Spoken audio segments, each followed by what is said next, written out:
Good morning, everybody. I'm pleased to see so many people on this call this morning.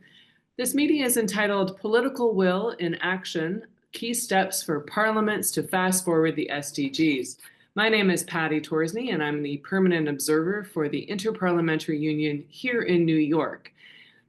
The aim of this event is to encourage parliaments and relevant stakeholders to implement bold actions to enhance work on the Sustainable Development Goals, as we have just 5 years left before the 2030 SDG deadline expires. We're going to present tangible steps to implement the SDGs in a comprehensive and structural manner, and we're going to provide interested parliaments with the opportunity to be part of a pilot project on SDG-informed legislative scrutiny. Details about that will come at the end of the meeting. This first segment of our meeting today is called Political Will as the Engine for Achieving the SDGs. Look, we all know it's essential to boost action to ensure the SDGs get on track. Just 17% of them are on track today, and the lack of substantial progress is not only due to external factors like the COVID-19 pandemic and conflicts and economic and climate-related crises, but it's also due to political will, or lack thereof. Institutions have a key role to play in adjusting the course of events through the decisions they make. Throughout the years, parliaments have shown strong commitment to achieving the SDGs, including within the Inter-Parliamentary Union context. 2015, we had the Hanoi Declaration, the Sustainable Development Goals, turning words into action. And annually, we have a parliamentary meeting during the high-level political forum. In 2021, we had the first global parliamentary meeting on achieving the SDGs, and all through the IPU strategy for 2022 to 2026, the SDGs figure prominently. Considering the current circumstances, it's fundamental that parliaments implement more decisive action to contribute to the achievement of the SDGs by 2030. Parliaments have the political weight to put the SDGs back on track. And so this morning, I'm pleased that we have two high-level speakers joining us this morning. From the Bahamas, we have Ms. Julie Lachelle Adderley, who is the president of the Bahamian Senate. And from France, we have Senator de Nicolay from the Department of Sarthe, who's a member of the Sustainable Development Committee and the vice president of the French group of the IPU. So over to you, Speaker Lachelle Adderley. Let's talk about your political commitment to the SDGs. Yes, good morning to everyone, first of all, and good morning from the Bahamas. I am particularly motivated for the implementation of the SDGs, more so because of the fact that when you look at the various SDGs, they push a country and a world towards fairness and equity for all of their citizens.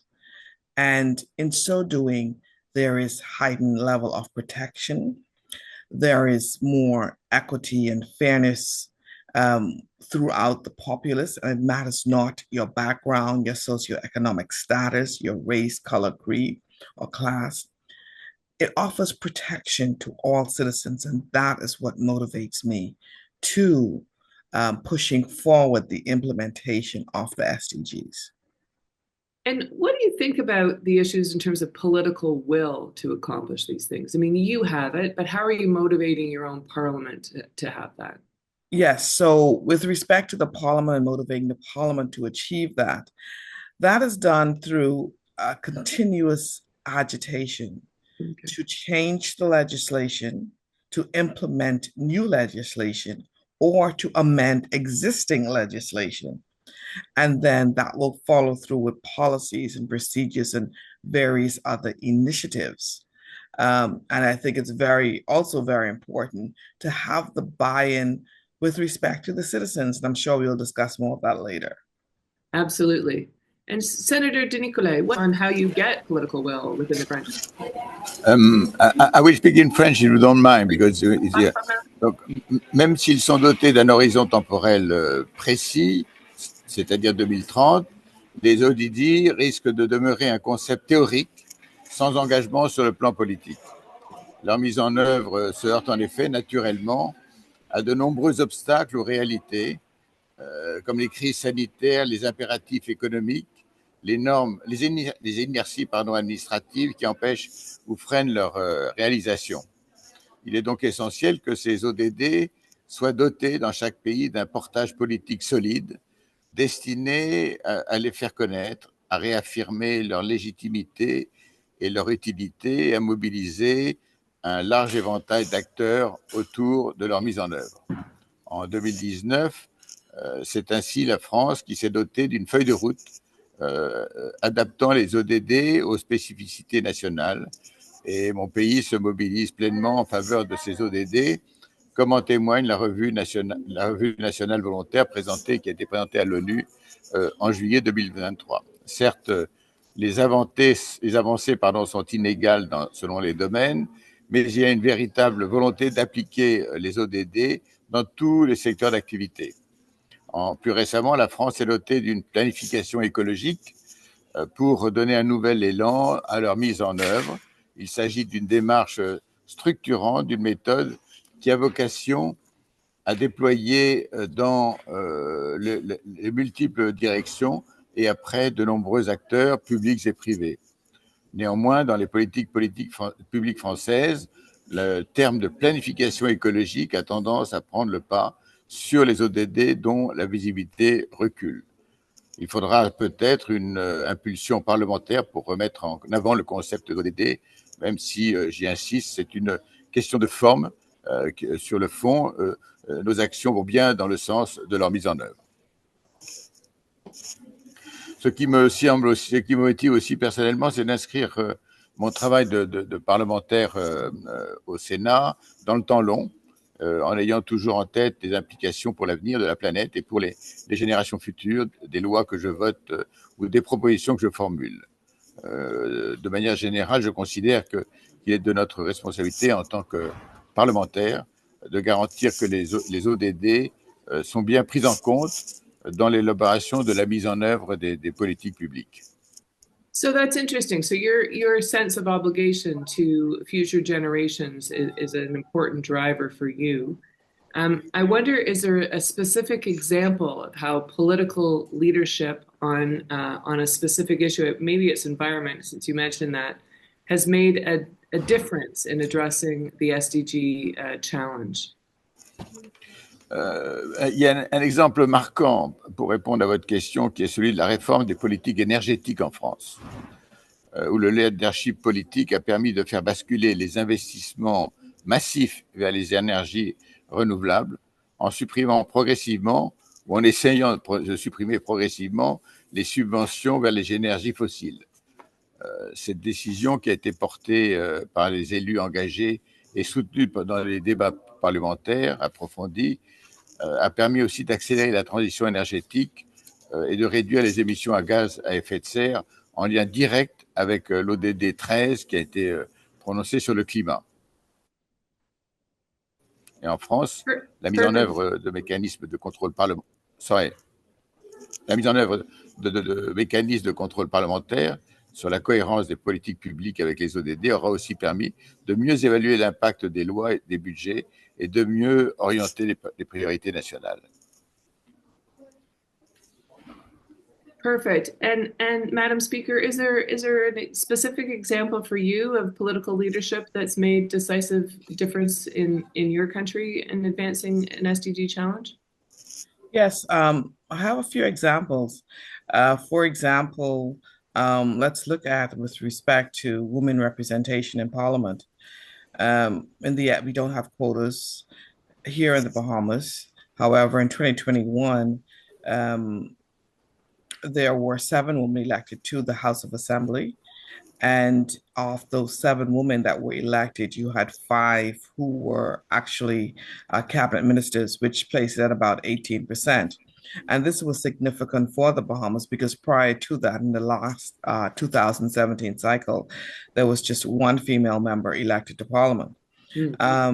And in addition to that, we have the Governor General the president of the Senate, as well as the Speaker of the House, who are all women.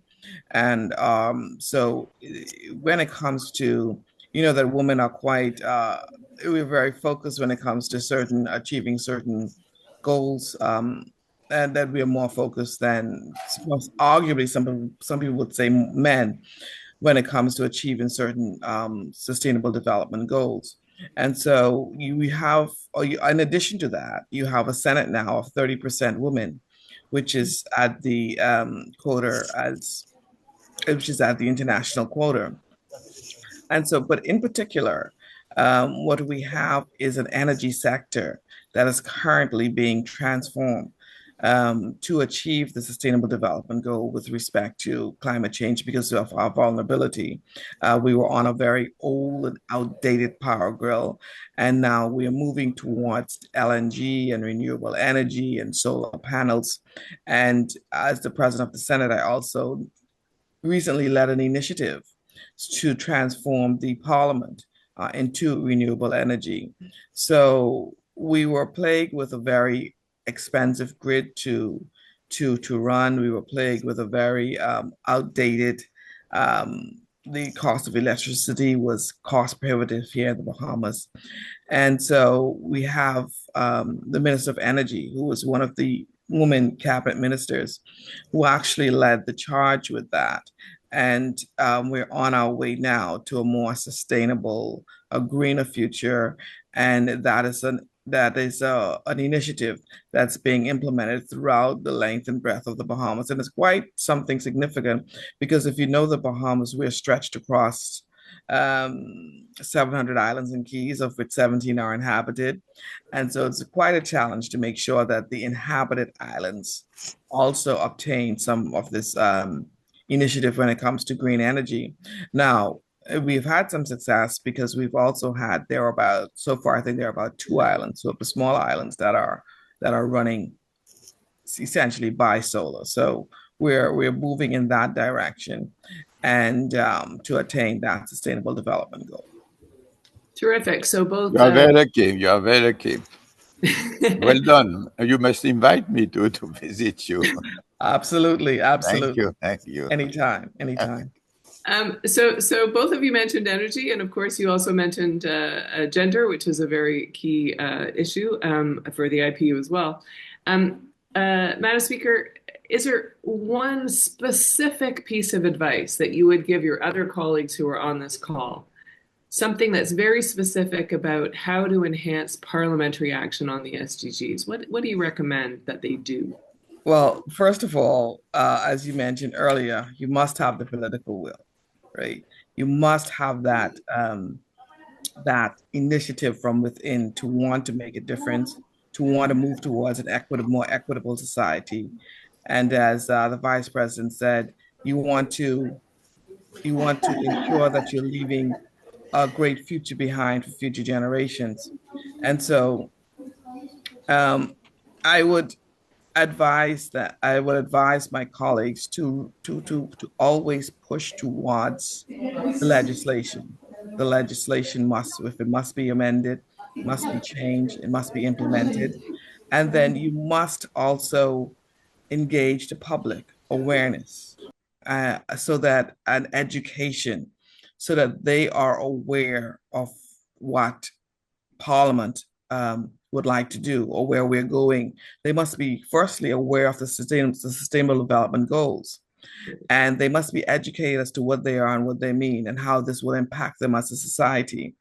And so they must be engaged to ensure that we are not shoving goals down their throat, but they also understand, and there is buy-in at all levels, from the civil society, from the public society, from the various schools, government organized NGOs, etc. So it's very important to engage the society and ensure that they're all on the same page. In addition to that, the budget allocation must be there. You must push for the budget allocation. And while you're doing this, you must also map with statistics to show the improvement of how these changes is actually impacting the lives and how it's actually um, the implementation of the various goals is assisting the society to make sure, once again, that you're all on the same page. But the budget allocation is key to ensure that you are getting the resources for the implementation of the various initiatives that you would like to assist in the development and pushing on the sustainable development goals. And of course, my last advice would be always to just keep pushing. It may seem a challenge, it may seem difficult. Sometimes you feel as if you're not moving fast enough, but it's the most important aspect or the most important motivation is to keep pushing, never give up, speak with your constituents, make sure that you're taking them along with you and that you're listening to their voices, and that you are doing it in partnership so that at the end of the day, the goals are real to them and that we're all on the same page. That's terrific advice. And around New York, we keep saying that that role of parliaments in popularizing the goals and helping constituents understand what changes are being made and why will help build the support for them, and that they have to be part of the process. And parliamentarians as thought leaders in their communities are key to that. So thank you very much for that specific piece, or there was a couple in there actually. Make sure you get the money to do it too, and that the budget aligns. Senator DeNicolay, what's your one piece of specific advice to your colleagues who are on this call? Thank you, Aaron. First of all, I share completely what Madam the Speaker said about Parliament, the role of Parliament, because we vote the budget, we vote the laws, we control the government activity. So it's very, very important what the Parliament can do for sustainable development and to be sure that it's done. It's done. Sometimes the government say we are going to do that, but Parliament is here for controlling, and it's very important to control. En France, I will continue in French, sorry. En France, le contrôle parlementaire des ODD est en revanche, je dois l'admettre, assez peu formalisé. De fait, ni l'Assemblée nationale ni le Sénat français, nous ne disposons pas d'organismes transversaux dédiés aux ODD. Le suivi de ces ODD relève principalement des commissions de développement durable, avec une approche qui met surtout l'accent sur la dimension environnementale au détriment des autres volets, notamment le problème énergétique. Idéalement, il faudrait créer un organe dédié transversal qui permettrait de suivre toutes ces ODD dans leur globalité. Il y a eu chez nous des tentatives en ce sens, mais elles n'ont pas été très loin, malheureusement, et je ne suis pas tout à fait bien placé pour donner des conseils, mais je suis convaincu que des outils au sein des parlements pour faire progresser la mise en œuvre des ODD seraient importants. Je crois qu'on pourrait imaginer, par exemple, que dans le cadre de l'examen du projet de loi de finances, le suivi des ODD fasse l'objet d'un document annexe. Je crois que c'est important que les parlements se dotent, en tous les cas, des documents et du contrôle indispensable pour que véritablement le développement durable soit contrôlé et soit garanti. So do you share, Senator DeNicolay, do you share the voluntary national review that your country did with your other colleagues in the parliament or with your constituents? Tout à fait. Tout à fait. Oui, I share completely. I think it's very important.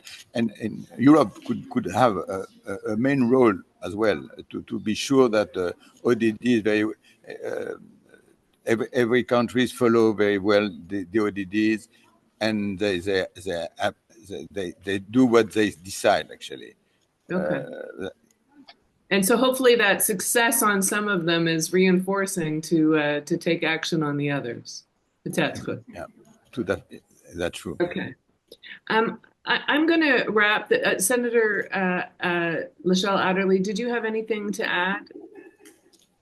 Well, I just want to overemphasize or to underscore that we can always use more or additional international assistance with the implementation of the Sustainable Development Goals. And it's also very important that we have better data systems to track the SDG indicators. So therefore, we know what the target is and it's being appropriately mapped so that we're not missing or that we have actually identifiable goals, achievements along the way. But just want to thank you for this opportunity to speak to the Sustainable Development Goals, something that's very near and dear to my heart. And I just want to wish everyone much success. I know that 5 years is a short time, but I think that we just need to continue to push and do the very best we can because our future is depending on us. Terrific. Perhaps that 10-year foundation now is very well dug. And Yes, yes, we can see yes, the building move quickly. yes. I'm going to thank you for getting up so very early this morning to join us. It is just after 6 o'clock in the morning for you. That shows your commitment to achieving goals. And thank you very much. And Senator De Nicolai, thank you for stepping in at the last minute. I think I heard bells in the background, and as parliamentarians, we know that might mean votes. So don't be late.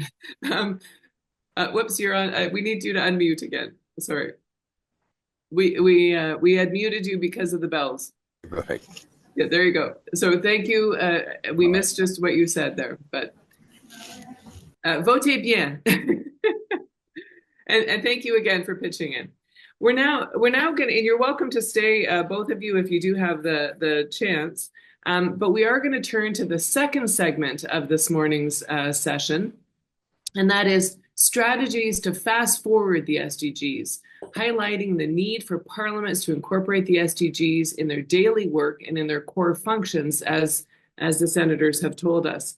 We're going to focus on practical solutions that you as parliamentarians and as staff to parliaments can put in place to improve the work on the SDGs. The IPU conducted an extensive multi-country review of the parliamentary practices toward the achievement of the SDGs in 2021. And in this study, we observed that many parliaments implemented important and inspiring approaches, but that most of the parliaments that had been examined were not fully integrating the SDGs in their everyday work or into regular parliamentary procedures. One of the obstacles, and I think Senator De Nicolai identified it as well, is breaking down the silos, taking into account direct and indirect SDG interlinkages by adopting an integrated SDG approach in their work. So the IPU worked with someone to develop a toolkit called SDG Informed Legislative Scrutiny to help parliaments, parliamentary committees, chairs of parliaments, parliamentary staff, and research services, and others work to make the SDGs central to their legislative and oversight work. The toolkit helps to ensure that the positive and negative interlinkages between the goals are duly taken into consideration. It's a useful resource also for their own governments and for other state institutions, as well as for civil society, the media, and stakeholders that are focused on sustainable development and interact with the parliaments, because it provides insights and input for decision-making. We're very pleased that Maria Musmuti, who's an associate research fellow at the Institute of Advanced Legal Studies at the University of London, the author of this toolkit, is with us today. She has incredible expertise covering lawmaking, legislative drafting, and ex-ante and ex-post legislative scrutiny, and gender-sensitive scrutiny of legislation. And she's worked in a number of countries in the EU, in the Middle East, in Africa, and in Asia to support legislative reform initiatives through evidence-based, as the senator from Bahamas mentioned, and capacity-basing initiatives. So, Professor, how do you think we can integrate SDGs into Parliament's daily work and functions that will make a difference for everybody? Hello, everyone. Good morning, good afternoon, good evening. It's a pleasure to be here and, of course, share the floor with all of you and with Madam President, whom I had the opportunity to meet almost a month ago in her beautiful country, and, of course, the Honorable Senator from France, and all of you, of course. Thank you, Patricia, for your very kind words. And it has been a pleasure to work with the IPU on this. And it's actually quite a long process, and we have heard and thought about this topic quite a lot. So I fully agree with what the politician said, that political will is really important and is a driver behind action for the SDGs. But we also need some practical tools to be able to make things happen, to measure achievements, to monitor and make sure that things are moving in the right direction.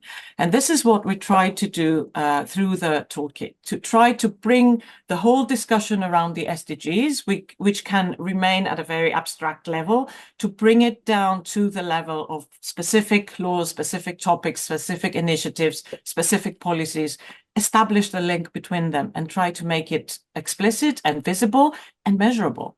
And then ensure that there is a continuum of scrutiny from the Parliament to make sure that things are not just happening, not just that there is implementation, but also that implementation is moving in the right direction. And then by having this process if this process is evidence-based, then you also know, in case you need to change something, what it is that you need to change. So you don't just change one law and introduce another, but you know what didn't work and you intervene to correct what needs to be corrected rather than. So it's of course, it backs up political will by bringing it down to the committee level, to all the people who are out there and working to scrutinize new laws or existing laws or new policies or new initiatives, and to make sure that the connection with the SDGs is measurable, is visible, and can be followed up on in the next steps. So that's an important thing. So by implementing this process, you generate real data that you can use to course correct if there's a need, and to see the success of your work. And I guess the places where you need to work harder or work differently. I wonder, is there a specific example of that you could give to us with either a country that you can name or not name, but it's a very specific example on a policy that made a difference? I will not name any countries, but I'm very happy to share an example because I believe a lot in the power of examples. But if you allow me, I will just share my screen so that I have a few notes that will probably help the audience follow better the discussion. And I hope you can all see this. Yep. Great. So yes, we've talked about legislation and we talk about budgets and we talked about oversight work. And I think this is the key challenge, to bring scrutiny, the concept of scrutiny in the everyday work of parliaments, in the actual functions of parliaments worldwide, because this is what parliaments do. I mean, parliaments legislate, parliaments exercise oversight, adopt budgets. How can we bring in the SDGs into these discussions? So this is essentially the question we need to tackle. So when talking about SDG-informed scrutiny, we are essentially talking about a process of how to make that link. And that starts by looking at everything that a committee is working on. Is it a new a draft bill on whatever, and then trying to identify the links between this bill and SDGs or specific indicators of SDGs, then looking at the legislation from an SDG lens to try to see whether it is the best solution to promote the implementation of the SDGs, again, in the light of finding the solutions that are the most compliant and the ones that are more conducive to bringing results. And then, of course, continuing by monitoring and by reviewing achievements and deciding on next steps. And as I said, it is important to ensure that this is a continuum. So it's not a tick the box exercise, and it's not a one-off exercise. So it's not sufficient if we just do it before, because then we have no idea what actually was delivered. So we need to do before, we need to do after. And it is important, I think, that the parliaments are there and that citizens know that someone is looking, somebody is taking care to measure and progress and to ensure that it is moving in the right direction. So coming now to the example. Let's assume that we, in a given jurisdiction, there is a new Climate Resilience Act that tries to do a number of things in relation to climate change. And both Madam President and the Honourable Senator referred to energy and climate action. And it's very understandable why. So let's assume that this new act is introducing policy objectives and commitments, introduces reduction targets, new obligations for different governmental bodies to produce policies on related to different aspects of climate change, some economic mechanisms, offences and penalties, and of course introduces administrative mechanism to implement the law. It might be new committees or other bodies and so on. So how can we actually establish, yes, there is a broad relevance to the SDGs, but how can we make this specific, measurable, tangible? So this goes to a given committee. Let's say that in this example, it is the Environment and Sustainable Development Committee. And this committee makes a decision to conduct SDG-informed scrutiny. What does that mean? Firstly, it identifies which are the specific SDGs which are relevant in this case, which would be, of course, SDG 13, which is the direct link with that, and also the nationally determined contributions on the specific topic. Depending on the content of the law, there might also be other SDGs which are relevant: inclusivity, gender, employment. So again, one needs to identify which are the SDGs which are related, and then transform these into scrutiny questions. And what I mean by scrutiny questions is, for example, national NDCs will say that I want to reduce by 30% by that time frame. The question is, the measures that the law brings in place, can they actually deliver this 30% reduction? So not just a general question of, is this good or is this bad? Because I mean, that's too vague, but making it specific and linking it to the specific indicators and targets and objectives that we have agreed. And then, of course, do you mind if I interrupt you for just a sec? Because I think not everyone understands this point as well as you do. But there's an international SDG 13 that's part of the SDGs. But then each country has looked at those 17 goals and said, we are going to do this. So what they're doing in Bahamas could be quite different than France, or quite different than Qatar, or quite different than Australia. But that's where you're saying that the target, the nationally determined contributions, that's a specific to that country, and the parliamentarians should know what they are, and then be questioning the minister or whomever's presenting the bill to say, does this get to X? Because we said we were going to get to X. Yes, Patricia, exactly. So making the link between something that is broader and also the targets that we have agreed to observe or to meet. So every country, or almost every country, has nationally determined contributions, as you said, for each and every one of the SDGs, saying that this is what we want to do by then.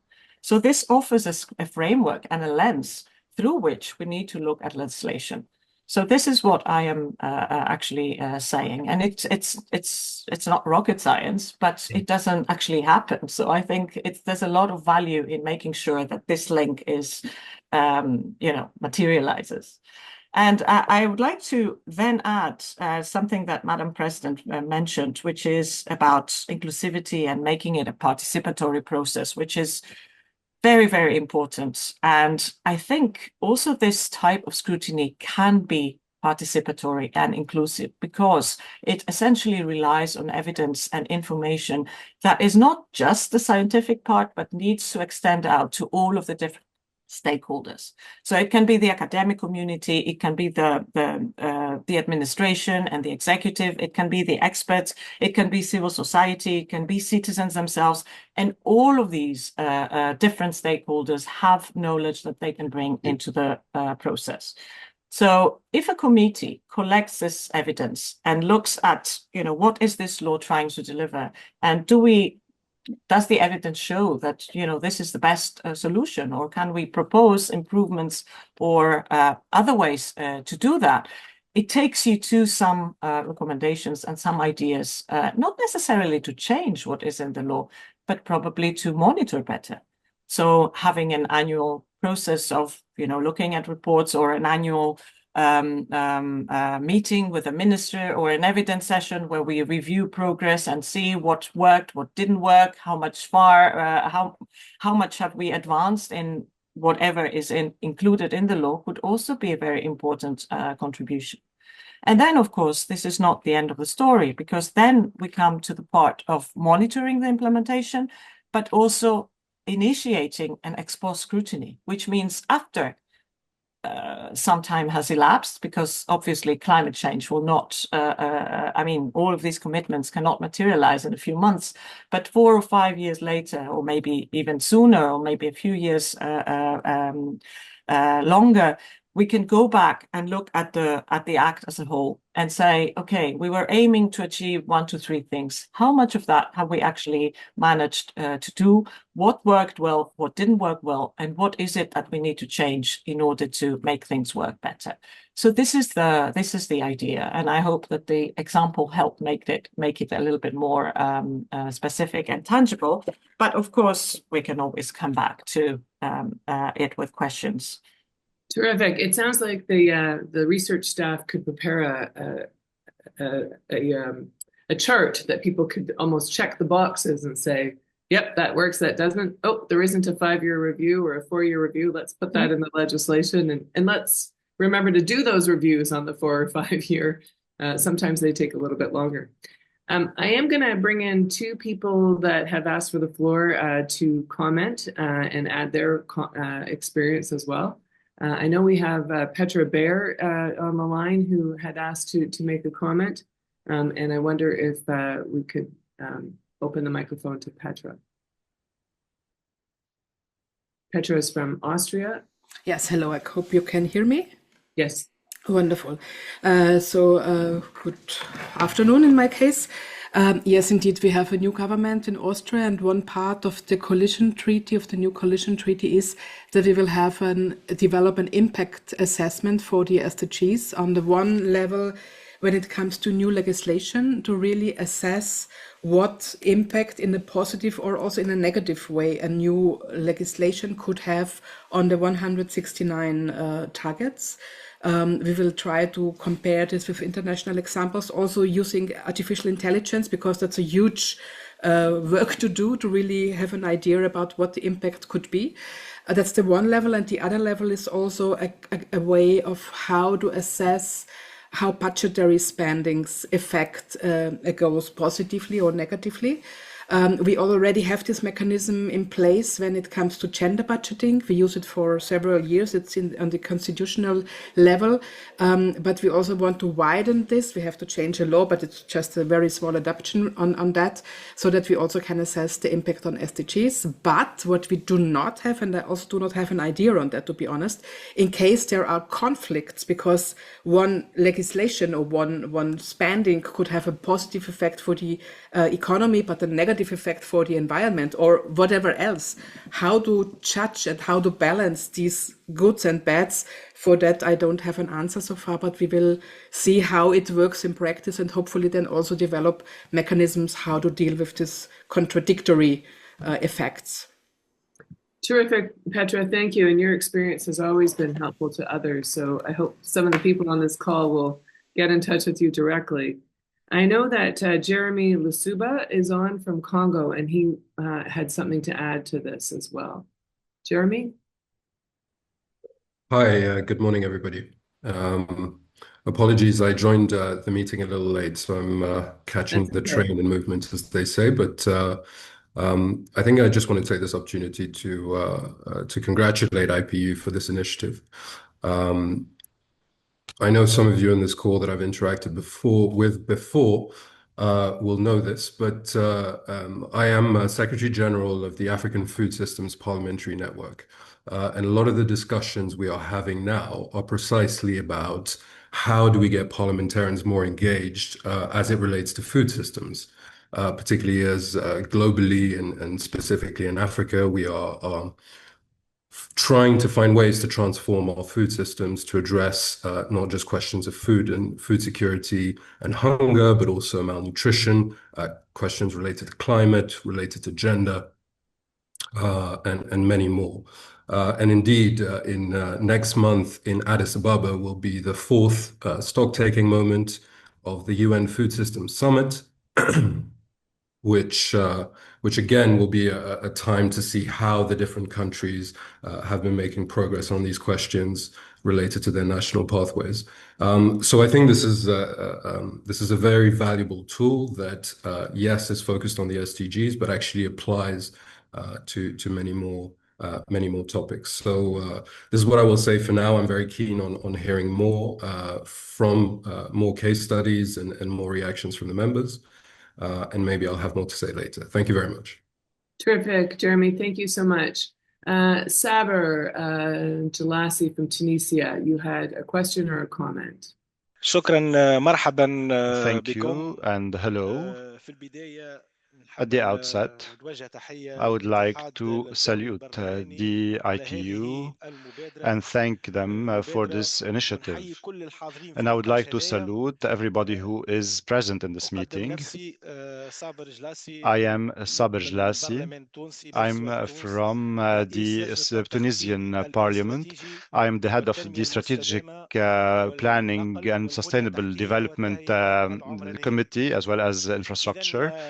إذن علاش بديت بتقديم نفسي؟ So I'm introducing لأنه myself نحب first نقول اللي because اللجنة today هي I would لجنة like to say that the committee نوضع فيها التنمية works المستدامة on sustainable development, كحاجة and we أساسية consider this as وهي a basic من need for us and an essential work. إذا كان نحكيو على الإرادة Because السياسية if we wanted to هي talk يمكن about أن political تترجم will كل today, معناها this whole political will can translate البيانات وكل all النصوص the إلى أرض data الواقع. and text اليوم into التنمية actions on the المستدامة في ground. تونس Today, موضوع sustainable في صلب development لجنة in لجنة Tunisia حوار is ولجنة سيادية the من بين core الجهات work السيادية. of a نحن اليوم sovereign committee in our parliament. من أهم So today, الأوقات we are facing one of the most important times because at this time we have to be open-minded to cooperation with the United Nations, with the IPU, and with other national parliaments.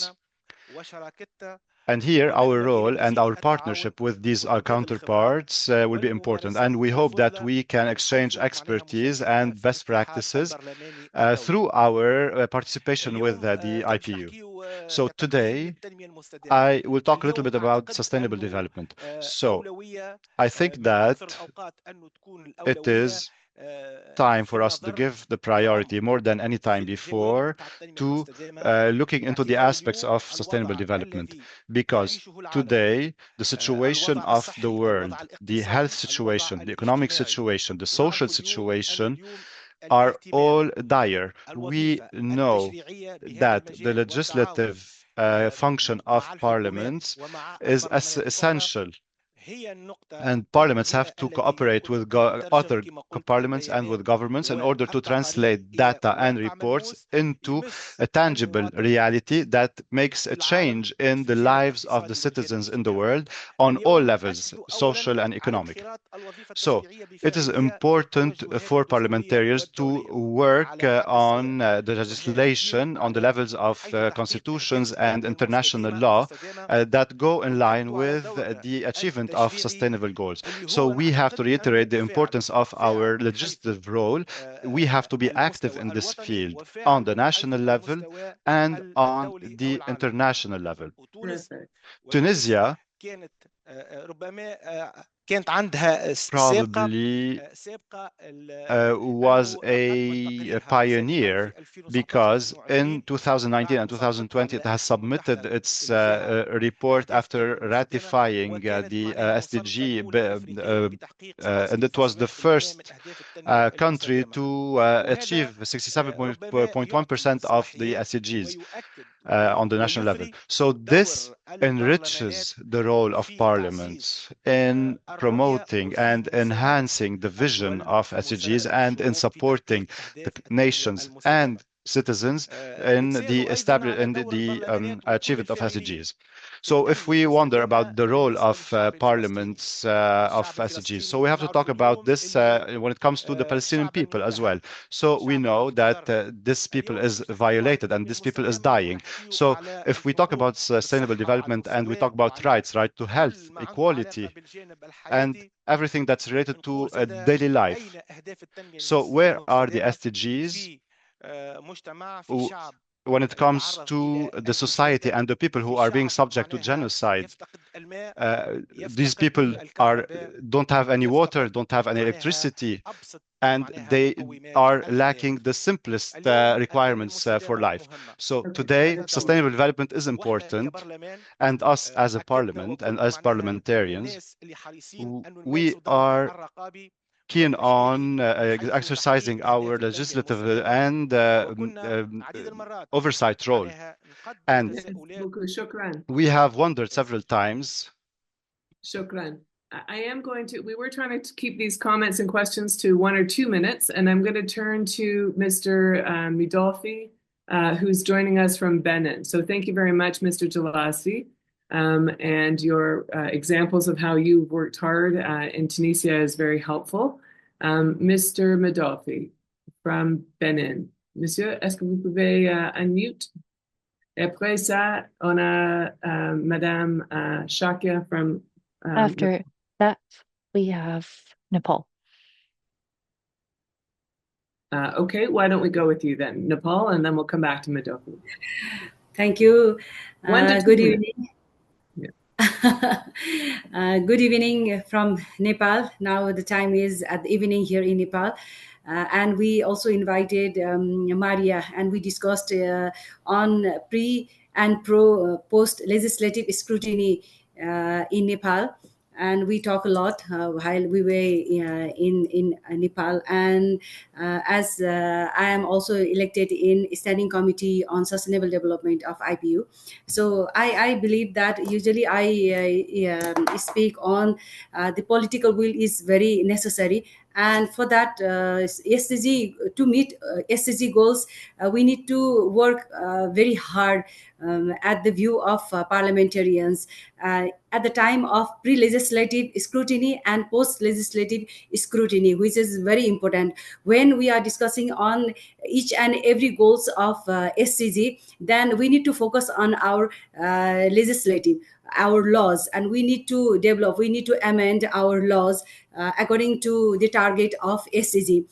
While talking about the world scenario, the regional cooperation is lacking these days, which is very must for us because we are having poverty, inequality in our region, and climate vulnerability are there because the Himalayas are melting and so many glaciers are melting, which is very dangerous for all of us. At first, it seems like it is dangerous for particularly in the region where Himalayas lies, but accordingly, in future it moves on day by day. So it's when we are moving in a boat, it's all of us how to save our lives.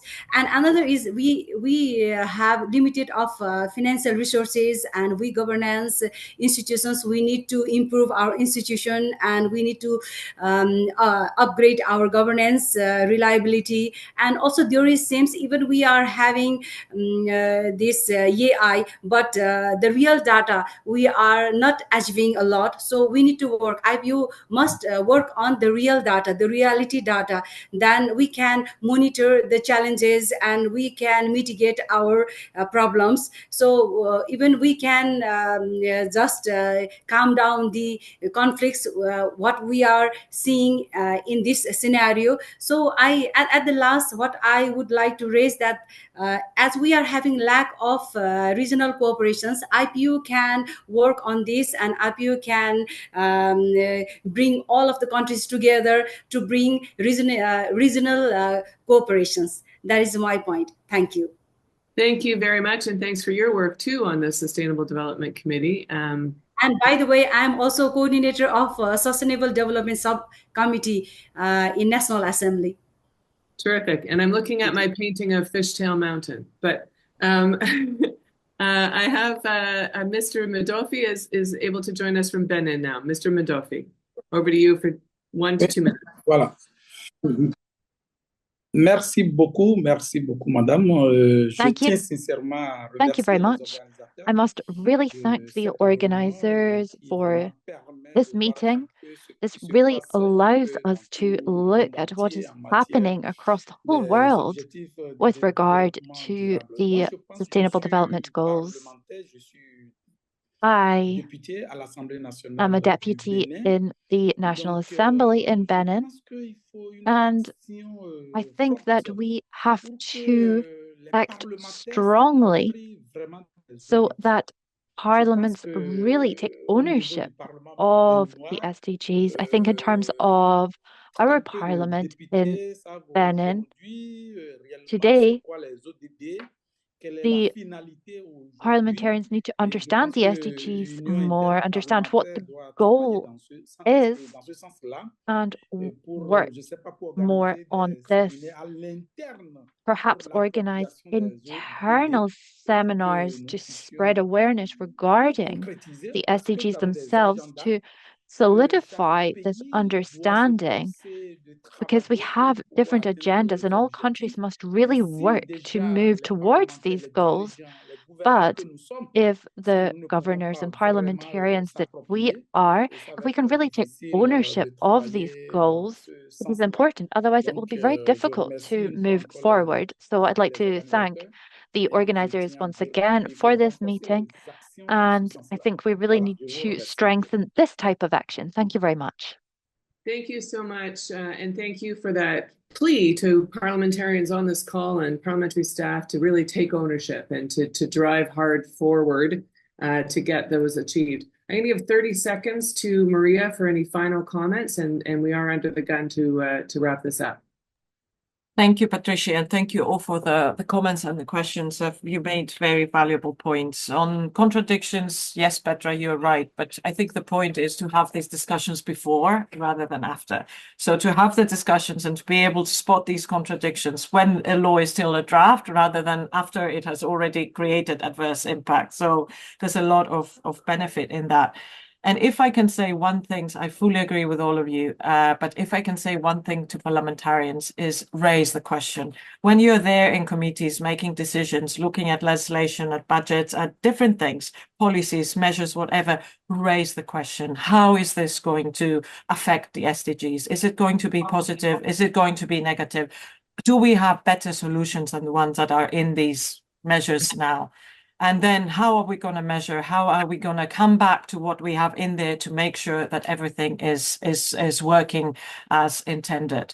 And from my side, and again, with IPU, we're very happy to facilitate this exchange of knowledge and experience. Nobody has the perfect solution. We're all running and but I think doing is part of learning, is an important part of learning. So if we try to, implement this in practice, I'm sure we can see how much it can actually help in the achievement of the goals. Thanks so much, Maria, and thank you for your work. That bridges nicely to my next comment, which is that we are looking for participants in the IPU. We have a good range of people here this morning to lead the way in effectively applying this new SDG lens, or not, it's not new, but and the SDG lens to their legislative and oversight work. We have a pilot project that we're about to implement. And so Isabel and Alexandra have been working hard on this, I think, with you. And we're going to put up a link for you to schedule a one-on-one meeting. It's in the chat right now. If you'd like to have a one-on-one meeting to discuss your specific needs for your parliament in more detail, we will invite you to let us know. I know there are many people on the call that in this meeting who wanted to make further questions or comments. So use that chat, that link rather, to request a chat. And I'm going to also ask everybody in these final moments to participate in a Mentimeter survey. So this is where you all get to open your camera on your smartphone and scan the QR code that's going to pop up now and respond to a few questions. We're going to thank Maria and the speaker, Madam Speaker from Bahamas, and Mr. Senator De Nicolay for joining us so early, and all of you early and late and in the middle of your day. So if you could use that QR code or go to mentimeter.com if you can't scan it. The meeting code is 29298055. And answer a few questions for us that would be effective in making sure that we can deliver good programming for you and help make your job that much easier.